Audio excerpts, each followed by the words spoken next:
Hi everyone, today we will be discussing our study using token reinforcement to increase walking for adults with intellectual disabilities. Token reinforcement to increase walking, a replication study. Now, each of our group members are going to introduce ourselves, and then we will jump right into our presentation. To start off, my name is Cassie Denis. Elizabeth Huxell. I'm Elizabeth Kelso. I'm Jennifer Vallejos. I'm Joey Lacombe. We are now going to hand it off to Jen, who will be discussing the overview of our study that we replicated. All right, thank you, Cassie. All right, so the study that we went over had 5 men ages between 34 to 67 diagnosed with mild to moderate intellectual disabilities. According to BMI, each participant would be considered overweight to obese. Studies occurred at an adult day center in Florida. An AB design was used to evaluate the effectiveness of token reinforcement for increasing distance walked. Each session was 1 hour long between 9 a.m. to 10 a.m. And during baseline, the researcher asked, who wants to go for a walk today? All of the participants who decided they wanted to walk went to walking area A for a lap, which was 50 meters long. And they were marked by cones. The participants walked for the 1 hour session or until they decided they were done walking for the day. The intervention phase utilized a token economy. This phase began the same way as baseline, with the exception that the researcher notified the participants that they would receive a token for each lap walked and that they could trade in their tokens for their preferred items. Social reinforcement was utilized during the walking sessions. For example, they would say, great job, you were walking for, and whatever they were excited about. Keep up the hard work. A token was put into a bag for each lap walk. At the end of the session, the researcher or staff counted the tokens and reminded the participants how many laps they walked. The participants could then cash in their tokens for preferred items or save their tokens for a more costly preferred item. Next, Liz will discuss the overview of the literature and the purpose of our study. So we looked at the literature on walking and token systems, and what we found was oftentimes interventions for those diagnosed with autism and other intellectual disabilities focus on communication, social skills, and self-help skills. However, physical activity is often overlooked. However, physical activity is very important for all people regardless of ability. And according to one study, 1 in 4 American adults do not meet the physical guidelines for physical activity. Several studies have looked at the impact of intervention on walking and physical activity. For example, Todd and Reed, 2006, conducted a study to look at what interventions may increase an individual's physical activity by using a changing condition design. The 3 conditions used included baseline, self-monitoring, and verbal cueing, plus edible reinforcers, self-monitoring and verbal cueing without edible reinforcers, and 3 males between the ages of 15 and 20 participated in this study. All had a diagnosis of autism spectrum disorder, and results indicated that all 3 participants increased their distance and duration of physical activity when intervention was implemented. Another study conducted by Smith and McCollin and colleagues in 2017 conducted a study to show the impact of steps walked regarding 3 separate factors. First, they wanted to see how the intervention impacted participation. They also aimed to increase the daily steps walked for each participant. And finally, they wanted to look at how increasing daily steps walked affected biometric and physiological outcomes. Results indicated that an increase in walking led to an overall positive change in multiple health outcomes, and researchers found that increasing walking led to a decrease in body mass index, a decrease in weight, as well as reported increase in mood and energy. A common intervention for behavior change is the use of a token system. ASLOT in 2012 recommended the use of token economies in physical activity contents for 2 primary reasons. First, the insurance of a token versus primary reinforcers does not disrupt the physical activity. So like the tokens are both more convenient, and since they cannot be directly used, they do not stop the ongoing physical activity from occurring. Second, the ability to exchange the tokens at a later time for desired primary reinforcers helps to prevent satiation and to ensure that the chosen primary reinforcer is at full value at the time it is rewarded.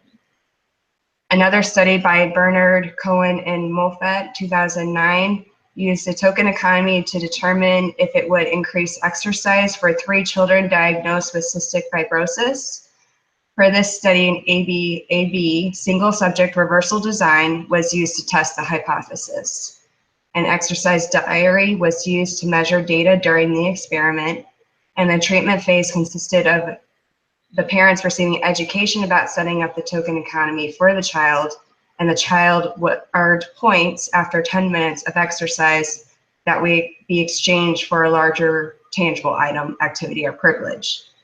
Results of the study indicated an increase in exercise for all 3 participants.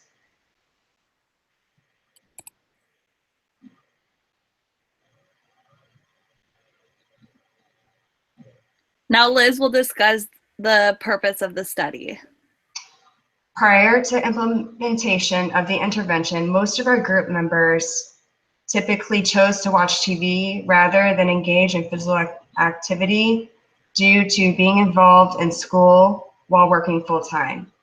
So this study focuses on walking behavior instead of a more vigorous physical activity, which appealed to our group members as a physical activity that we can incorporate into our lifestyle. The purpose of the study was to determine if the implementation of the token system would increase physical exercise in the form of walking, and we tested this hypothesis by conducting an ABAB single subject reversal design. All right, so our variable that we wanted to change was walking. We defined walking as to move forward at a moderate speed, alternating from one foot to the other.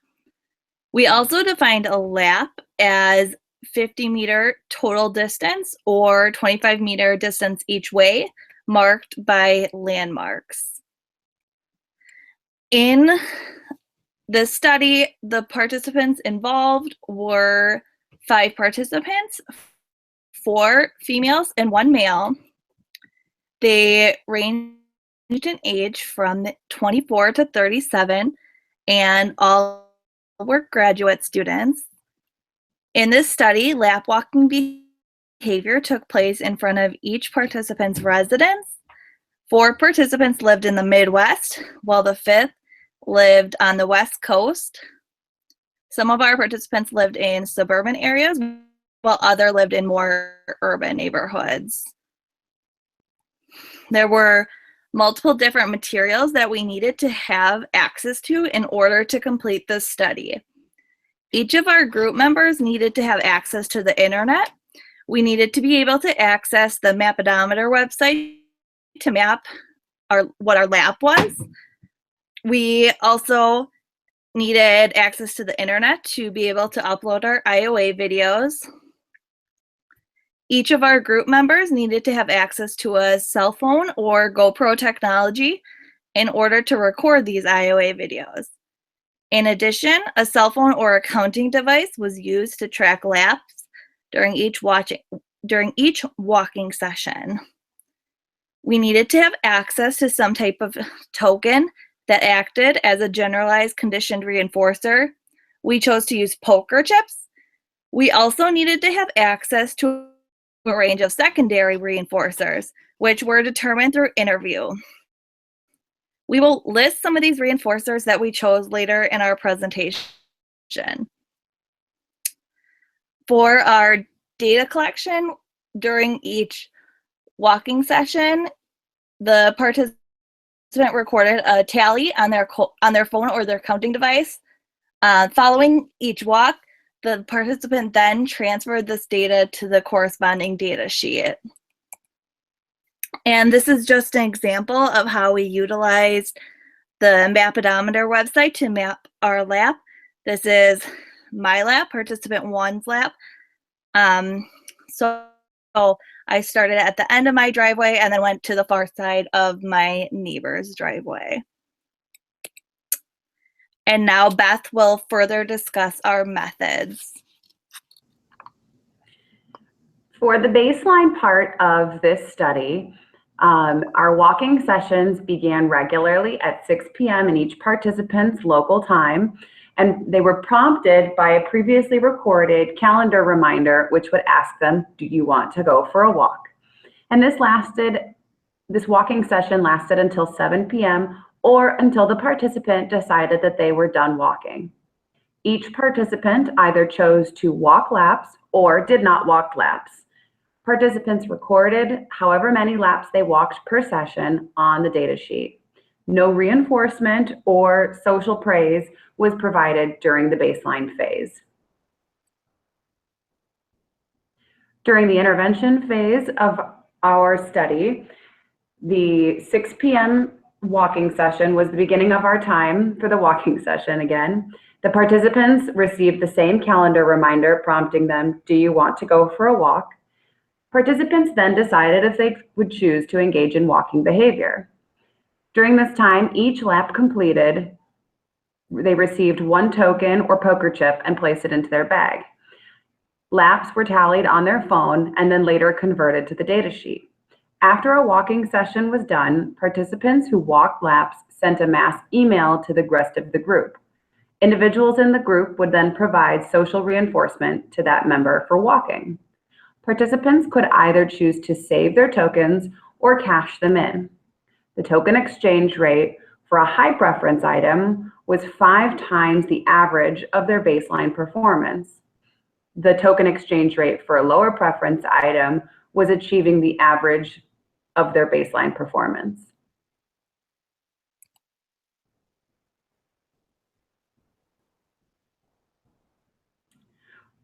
For inter-observer agreement and treatment fidelity, participants recorded themselves walking using either a cell phone or GoPro technology for at least 20% of their walking sessions.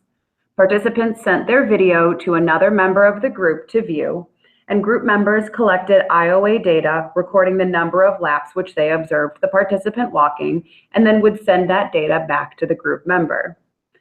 Inter-observer agreement was calculated by dividing the smaller number of laps recorded into the larger number of laps multiplied by 100 in order to get the percentage of inter-observer agreement. Treatment fidelity in this study was not considered in the original study, so we did not account for this during our replication either. This is a list of some of the secondary reinforcers which we selected by an interview preference assessment conducted among group members. A few of the highest rated items were soda, ice cream, clothing, or coffee, and some of the lower preference items were pens or pencils, sticky notes, a back scratcher, or popcorn. All right, so now we will each discuss our individual results. I will first discuss my graph. So during baseline, I maintained an average of 0 laps with a range of 0 to 0 laps. When the token reinforcement phase was first introduced, my average laps increased to an average of 2.4 laps walked with a range of 2 to 3 laps. When the intervention was removed and I returned to baseline, my lap walking average returned back to 0 with a range of 0 to 0. And then during the second token reinforcement phase, my average increased to 1.4 laps walked with a range of 0 to 4 laps.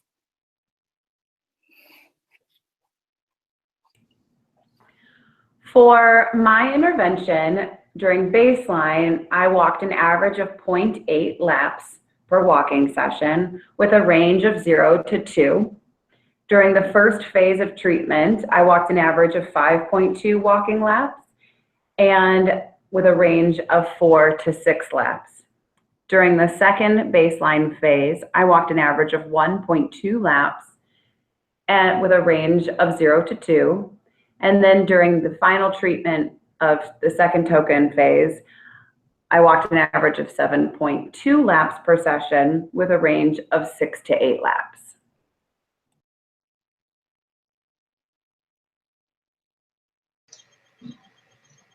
This is my graph. When I first started baseline, I walked an average of 1.6 laps with a range of 1 to 2. And then when treatment was implemented, I walked an average of 2.6 laps with a range of 2 to 4. At the return to baseline, I walked 1 lap each day of the baseline phase. So I had an average of 1 with a range of 1 to 1. And then when I returned to treatment, I walked an average of 2.8 laps with a range of 2 to 4. All right, and in my graph, during baseline phase, I walked an average of 1 lap, and the baseline was between 1 to 2. During the first treatment phase, I increased this to 2.6 as an average, and the range was between 2 to 3 laps.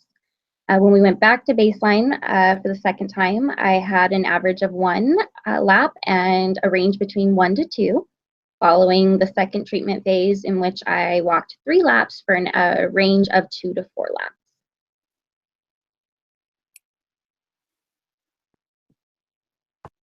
And for my section, for the initial baseline, I had an average of 5.6 laps with a range of 0 to 10 laps. During the first reinforcement condition, I had an average of 1.4 laps with a range of 0 to 5. For the second baseline, I increased to 2.4 laps with a range of 0 to 5. And then for the final intervention phase, went down to an average of 1.4 laps with a range of 0 to 4.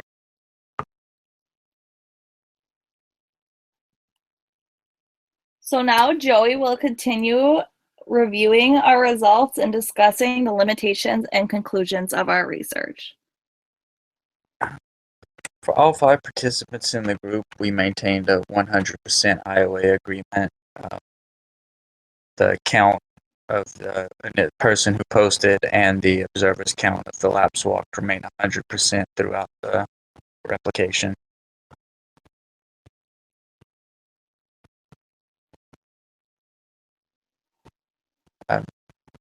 At the end, we used an assessment of social validity for the replication as was done in the original study.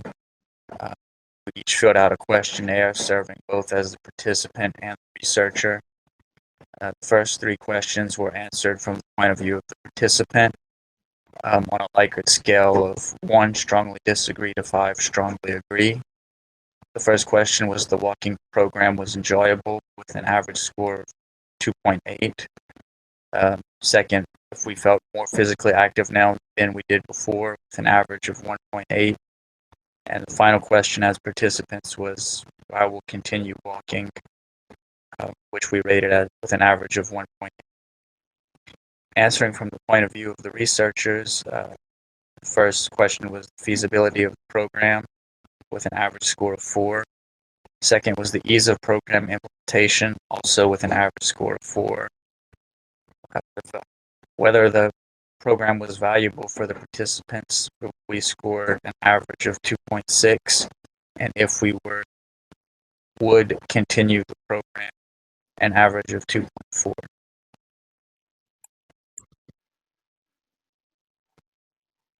There were several limitations in our replication, both internally and externally.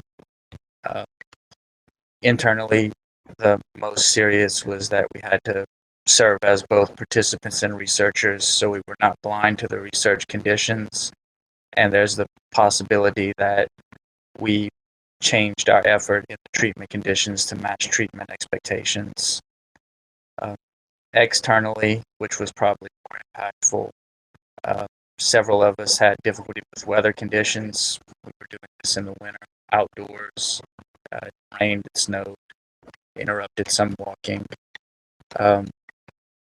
There were some times when one participant was on vacation for part of data collection, one participant had to serve on a jury during data collection, and at least one participant had a pre-existing injury that, combined with daily chiropractic exercise, may have impacted their ability to participate fully in the walking. We were not able to utilize the multiple stimulus without replacement preference assessment that the original study used. We used a group interview to determine our backup reinforcers, and they were not as motivating as we initially thought they would have been. Perhaps with an actual preference assessment, we came up with better suggestions. The time of day was also an impact. 6 in the evening was when we were out of work, out of school. End of the day, nobody really was super motivated to go walking. For the future directions, for future research, since the original study did not include an account of treatment fidelity, that's something that could be looked at, and also a separate intervention to assess social praise versus token economy separately rather than concurrently, because most of us reported that the social praise was actually more motivating than the token economy that we had in place.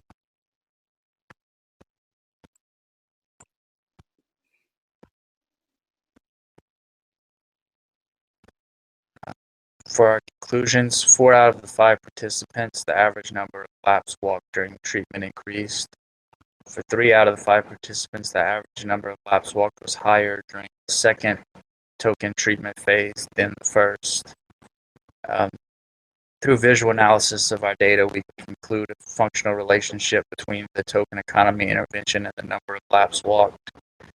After the study concluded, participants were asked if they believed the implementation of the token economy increased their desire to walk more laps. 3 out of 5 participants stated they believed their motivation to walk laps increased due to social praise versus the token economy.